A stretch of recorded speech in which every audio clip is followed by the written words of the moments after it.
Hello, welcome back. તો આજે એક નાના એવા કોટથી શરૂઆત કરીએ.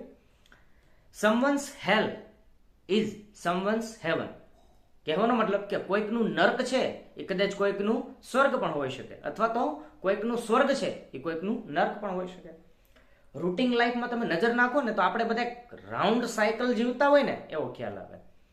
આપણે જીવનમાં જ્યાં પહોંચવા માંગીએ છીએ, જે ઊંચાઈએ પહોંચવા માંગીએ છીએ, એ ઊંચાઈએ કદાચ કોઈ પહેલેથી જ કંટાળી ગયું છે, અથવા તો આપણે જે જગ્યાએથી નીકળવા માંગીએ છીએ, જે જગ્યા, જે પદ ઉપરથી મુક્તિ માંગીએ છીએ, એ આપણું પદ કદાચ કોઈકની ડ્રીમ પોસ્ટ પણ હોઈ શકે. કઈ રીતે? ચાલો એક ઉદાહરણથી સમજીએ. એક નગર હતું.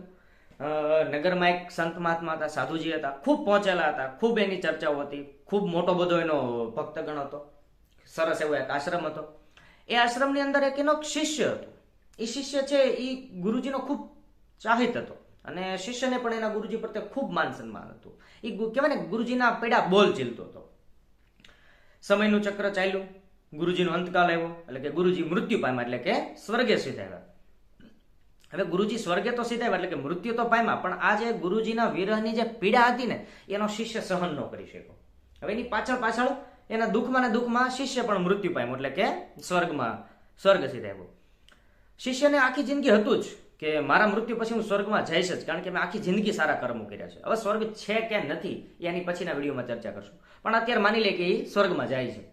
એ જ્યારે સ્વર્ગમાં જતો હતો ત્યારે એને વિચાર્યું કે જેટલું બી સુખ સ્વર્ગમાં ગુરુજીને મળતું હશે એમાંથી 10% તો મને મળશે જ.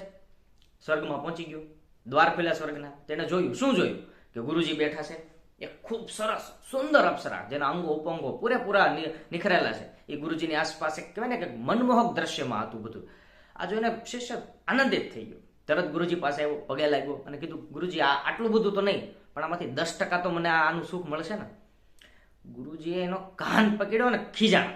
એ કે તું પેલાય બુદ્ધિ વગરનો હતો ને આજે બુદ્ધિ વગરનો છે. શિષ્ય કે કેમ? એટલે ગુરુજીએ સમજાવ્યું એને કે તને શું લાગે છે કે મેં મારી આખી જિંદગી જે સારા કર્મો કર્યા એના સારા ફળ સ્વરૂપે અપ્સરા મને મળી છે?